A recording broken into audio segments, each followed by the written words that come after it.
Hey guys, Dr. Ryan here with Let's Talk Health. Today we're going to be talking about sleep. I'm going to go through 5 tips about sleep and how to get good sleep, and I really want to give some explanation to know why you should use these. So the first one is pretty simple. You want to limit screen time within an hour before bed.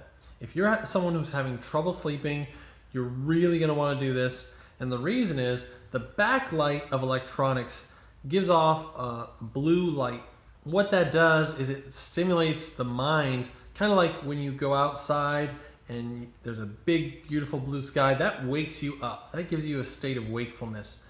That blue light does the same thing to our eyes. Our bodies and minds adapted over time to nighttime, and now with electronics we basically make the light of day happen at night, and that's something that can keep us awake.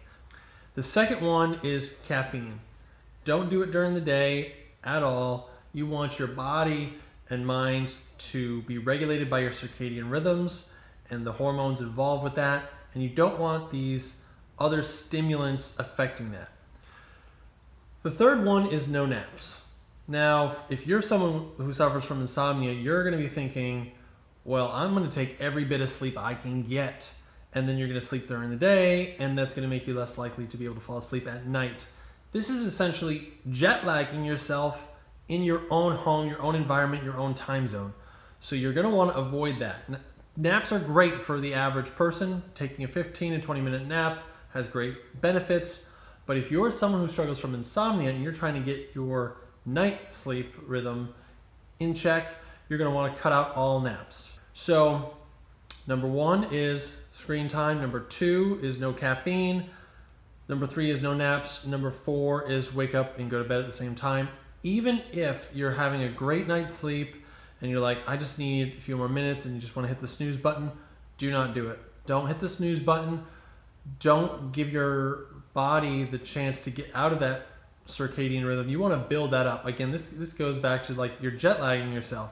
If you should be waking up at 7 and you sleep until 10 because it's the weekend, that's going to make you less likely to fall asleep, and you're going to be perpetuating that system of not being able to fall asleep and then having to sleep during the day or sleep too long. So don't sleep in. If you pick a time like 10 o'clock to go to bed and you say, okay, 6 or 7 o'clock in the morning, that's my time to wake up, do that at the same time every night, every morning. The last thing, the 5th thing I have for you today is you use your bed only for sleep. This is because we're trying to train our mind and our body to associate the bed with sleep. I know that sounds a little odd, but if you spend time studying in your bed, surfing the web through when you're in bed, that's going to actually train your mind that this is a place for wakefulness. This is a place for learning. This is a place for exploring, and it's going to train our minds to be wakeful in that place of sleep. Let me give you an example. If you're the kind of person who hates the dentist or hates going to the doctor, and you go to the doctor's office, they've actually done studies to show your blood pressure will be higher in that environment. Some people, they go to the dentist, they get cold and clammy, they're like literally sweating, their blood pressure's up. This is a visceral reaction to a mental state of, you understand this is a place where you get pain and you don't like it, so your blood pressure goes up, you're in fight or flight mode. That's the kind of thing we want to do in reverse with the bed. You want the bed to be a place where your mind and body only associate it with sleep, with restfulness. So what you're going to want to do is, on top of this, is if you are laying in your bed at night and you're not sleeping and you've laid there for 15 minutes and you don't feel like sleep is coming, you know that it's not coming anytime soon, get up and do another task for 20 minutes or so. This could be reading with soft light, nothing with the phones or screen time, remember. Or maybe you start preparing yourself a sandwich for the next day, or prepare a meal for the next day, something where you're performing a task that is not messing up your sleep schedule, nothing that's going to wake you up too much like exercise. Then you're going to go back to sleep after that 20 minutes. You're going to go back to bed.